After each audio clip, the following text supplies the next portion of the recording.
je vois que, je dis que ceux qui disent que la criette, c'est la chose de talent, ont raison.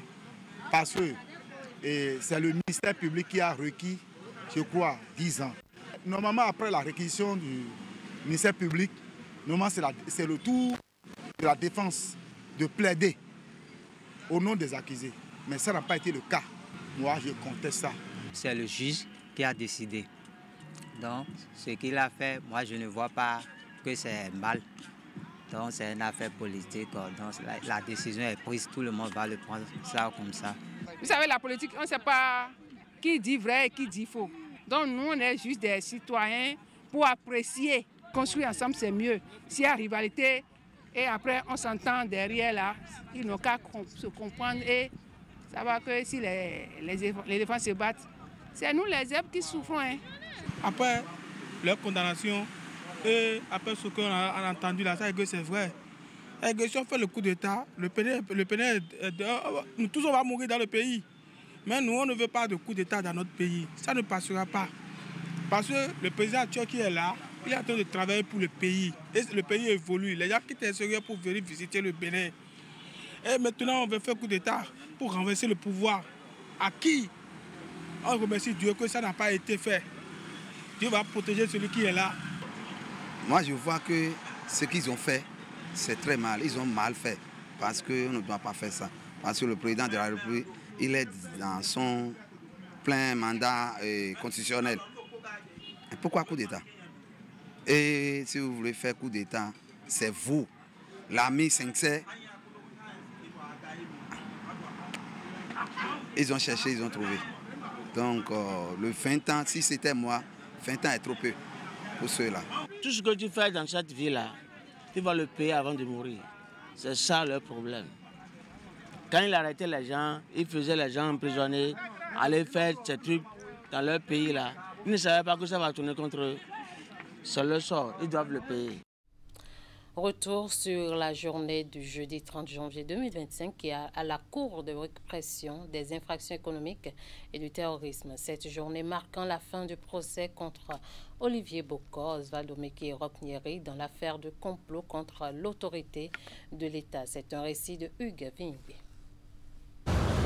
La plus grande série judiciaire ayant rythmé l'année 2024 connaît son épilogue en ce début d'année 2025. Olivier Bokor et Oswald Omeki sont depuis ce jeudi fixés sur leur sort, alors que les trois co-accusés dans l'affaire requalifiée de complot contre l'autorité de l'État, en l'occurrence Kaniou Sanoussi, Corneille Baguidi et Hugues Adjibekou, sont purement et simplement relaxés. La Cour de répression des infractions économiques et du terrorisme a eu la main lourde contre les ex-collaborateurs et alter ego de Patrice Talon, Oswald Omeki et Olivier Bokor, ainsi que Roch Nyeri, le troisième protagoniste, sont condamnés à 20 ans de réclusion criminelle et une amende de 4,5 milliards pour corruption. Le numéro 2 du camp politique au pouvoir et son proche ami, ainsi que l'ancien ministre des Sports, doivent au surplus payer solidairement 60 milliards de dommages et intérêts à l'État. La confiscation de la somme d'1,5 milliard de francs CFA et du véhicule 4x4 au profit de l'État béninois a aussi été ordonnée par la justice. Cette sentence est une aggravation partielle de la réquisition du procureur spécial Mario Metonou qui a demandé une condamnation de Olivier Bokor et Oswald Omeki à 10 ans d'emprisonnement et 20 ans pour Roch Nyeri. Les faits remontent au 23 septembre 2024, date à laquelle les enquêteurs ont trouvé au domicile d'Oswald Omeki à Cotonou, lors de son arrestation, la somme de 1,5 milliard de francs CFA en espèces disposée dans un véhicule 4x4. Dans la foulée, Olivier Bokor a également été appréhendé alors qu'il se rendait au repère du chef de l'État. Ce verdict de la criette marque la fin d'un procès démarré le 21 janvier 2025. Entre le Bénin et le Niger, la bonne coopération renaît à petit feu. La désignation de nouvel ambassadeur du Niger près le Bénin témoigne davantage la volonté des deux États à resserrer les liens diplomatiques. Le nouvel ambassadeur au cabinet du ministre des Affaires étrangères Olusegun Ajadi Bakari, vendredi 31 janvier 2025, a présenté les copies figurées de ces lettres de créance. Quel est le parcours de ce nouvel ambassadeur plénipotentiaire avec résidence à Cotonou? Je vous invite à suivre ce récit que nous propose Teddy Goudala. Tout souriant, il échange avec le ministre béninois en charge des Affaires étrangères. Quelques minutes avant ce moment de discussion, Kadade Chaibou, nouvel ambassadeur du Niger au Bénin, a présenté les copies figurées des lettres de créance à Olusegun Ajadi Bakari. De nationalité nigérienne, Kadade Chaibou est né le 1er janvier 1963, diplômé de l'École nationale d'administration du Niger, option 3. C'est un juriste qui totalise 40 années d'expérience au service de son pays, le Niger.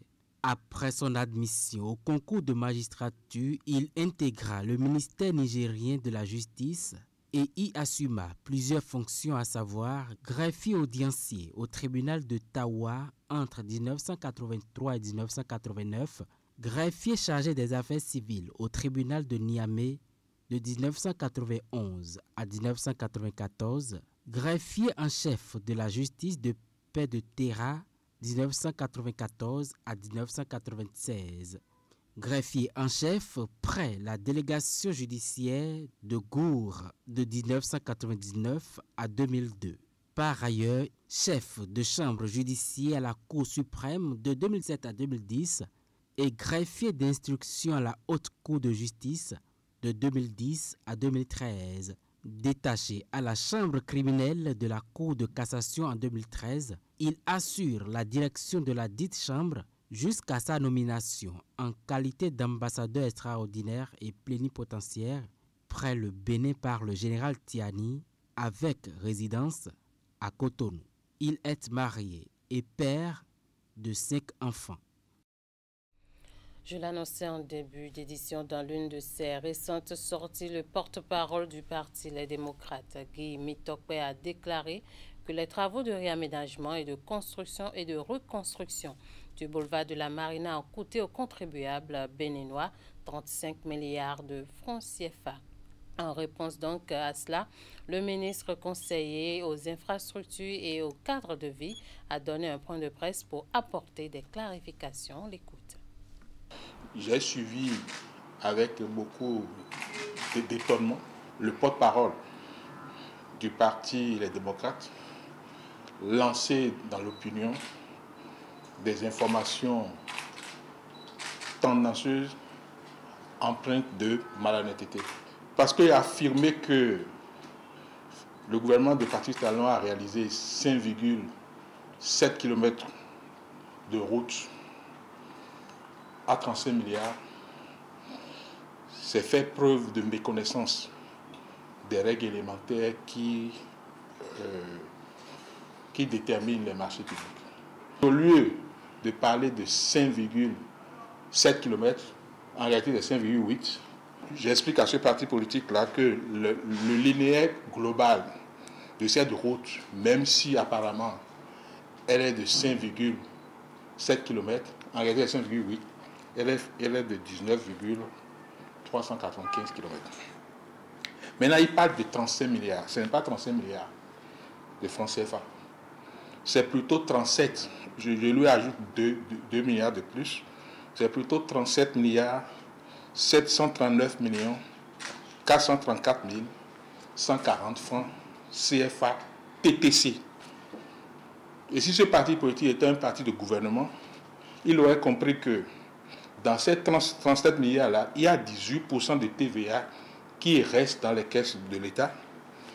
Il y a 1% d'enregistrement qui reste dans les caisses de l'État et 0,5% de taxes sur les marchés publics qui restent également dans les caisses de l'État. Lorsque nous enlevons tout ça des 37 milliards, nous trouvons une valeur de 30 milliards 380 millions 244 483 francs CFA hors taxe. Et c'est ça qui est le montant le plus significatif. Parce que tout ce qui est au-dessus de ce montant reste dans les caisses de l'État. Dans la suite de cette édition, l'Institut national médico-sanitaire a mis sur le marché une soixantaine de titulaires de master en anesthésie, réanimation, soins palliatifs et néphrologie dialyse. Il s'agit d'une nouvelle vague de compétences pour renforcer les formations sanitaires au Bénin.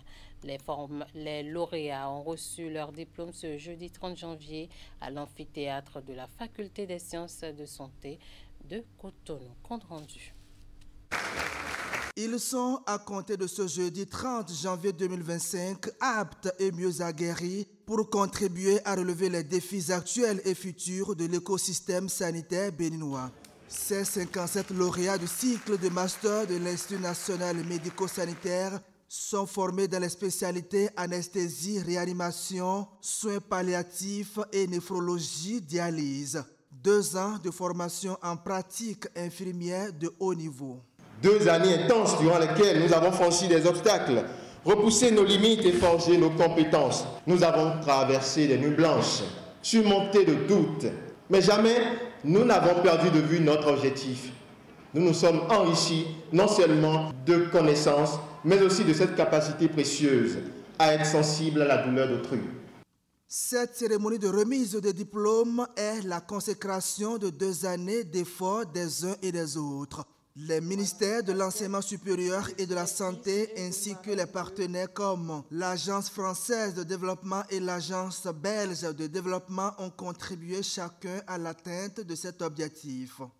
Je profite de l'occasion pour solliciter à nouveau vos appuis, particulièrement pour certains projets phares de l'Institut, tels que la concrétisation de la bi-appartenance des enseignants de l'INMES, l'effectivité du comité technique spécial du CAMES des sciences paramédicales dans le but de promouvoir l'inscription des enseignants de l'INMES sur la liste d'aptitudes aux différents grades de l'enseignement supérieur.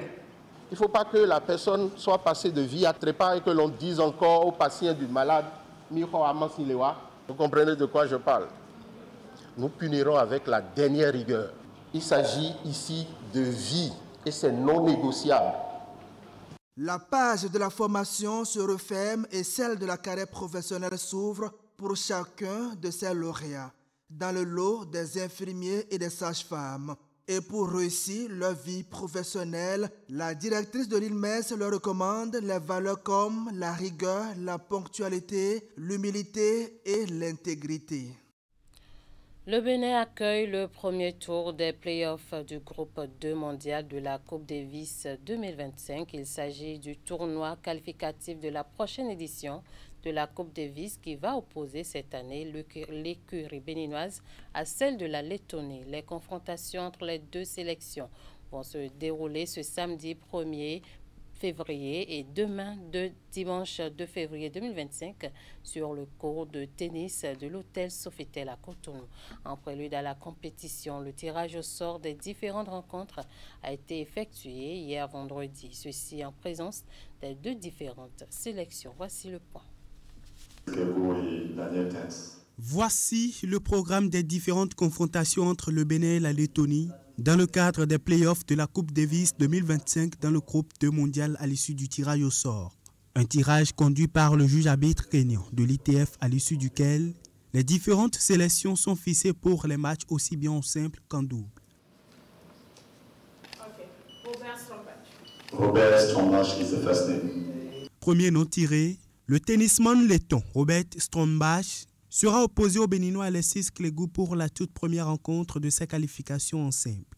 Patrice Agbopanzo, Daniel Tens pour la deuxième affiche dans la même catégorie, puis s'en suivra l'unique match en double et les 2 rencontres des simples inverses. L'environnement étant chaud, mais nous avons pris quelques jours pour nous adapter. Nous sommes prêts pour ces matchs, donc ça se passe bien. Il y a eu un regroupement ici où nous avons essayé de nous regarder, d'améliorer quelques points, d'ajuster des choses. Et voilà, nous pouvons dire que nous sommes prêts et s'adapter au fur et à mesure que les rencontres évoluent. Vous pouvez le voir, ils sont prêts pour offrir le meilleur d'eux-mêmes pour la victoire et la réussite finale. Au total, 5 différents matchs vont se dérouler, dont 4 en simple et 1 en double, durant 2 jours de compétition à Cotonou. Des rencontres à l'issue desquelles les meilleurs prendront part au tour suivant. Quant aux officiels, je voudrais vous demander d'appliquer le règlement. La réussite de cette compétition dépendra essentiellement de la justesse de vos décisions. Il faut se mettre vraiment à la hauteur. Quant aux athlètes, qu'est-ce que je vais vous dire maintenant? Donnez le meilleur de vous-même, mouillez le maillot, faites plaisir au public et surtout dans le fair play et que le meilleur vraiment gagne. Et je souhaite que cela soit le Bénin. Après Hong Kong en mars 2022, le Bénin défie cette année la Lettonie dans le cadre des playoffs de cette prestigieuse compétition de tennis. Les représentants béninois promettent défendre valablement les couleurs nationales ces 1er et 2 février 2025. C'est le week-end, une équipe de la rédaction vous amène à la découverte de la corniche est de Cotonou, un espace qui attire de plus en plus la curiosité de la population cotonoise.